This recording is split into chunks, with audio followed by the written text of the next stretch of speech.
We all have fantasies about the people living right next to us. The footsteps upstairs. The stranger in the elevator. The quiet man with the strong arms. Usually, we just say, hello, and keep walking. But in today's story, a simple water leak becomes the perfect excuse to cross that line. Knocking on his door was the easy part. What happened inside was something else entirely. Listen closely.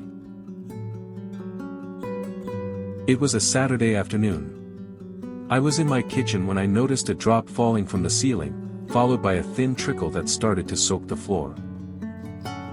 I cursed under my breath, dried my hands, and walked up the stairs, my heart beating faster than usual.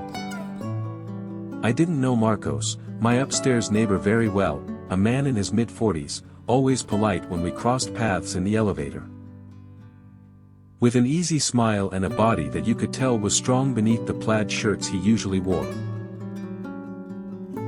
I knocked on the door, nervous about bothering him, especially on a Saturday. It opened almost instantly, and there he was. Gray sweat shorts hanging low on his hips, an old t-shirt, barefoot.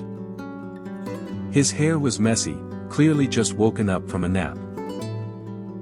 His apartment smelled of coffee and intimate male sweat. "Hi, I'm Javier, from 3B, I said, swallowing hard. "There's a leak in my kitchen. I think it's coming from here." My neighbor smiled calmly, as if he had everything under control. Come in, come in. It's probably the shower. Don't worry. I'm Marcos." I walked in and immediately felt the intimacy of his home. The living room was messy but comfortable, glasses left around, a blanket thrown on the sofa. But what hit me was the bedroom door left ajar, a large bed, rumpled sheets, the pillows sunken in. The smell grew stronger there, that scent of warm skin, of man, wrapping around me like a caress. He led me to the kitchen.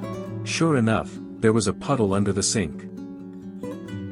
"Shit, the pipe," he said, crouching down without rushing.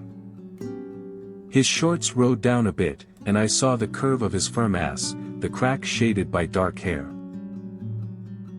I looked away, but then I looked back. He stood up, went to the bathroom, and returned with a large towel, still warm and damp. It smelled of him. "Here, help me dry this up while I call the plumber." We crouched down together. As I scrubbed the floor, my hand grazed his bare foot.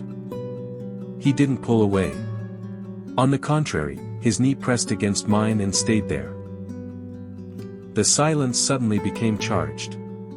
He looked at me sideways with that lazy smile. "You're tense, neighbor. Relax. I don't bite. Unless you want me to."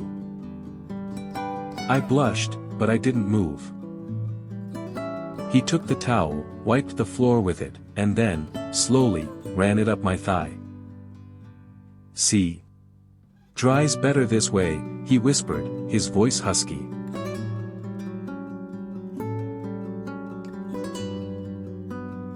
And that is where the polite neighbor stops, and the hungry man begins. I can't show you what happens next on YouTube. The rules don't allow it. But let's just say the towel drops, the shorts come off, and that leak gets fixed in a very messy way. If you want to hear the full, uncensored ending, the explicit, raw version, click the link in the description right now, so you can hear it completely in Patreon. Marcos is waiting for you upstairs.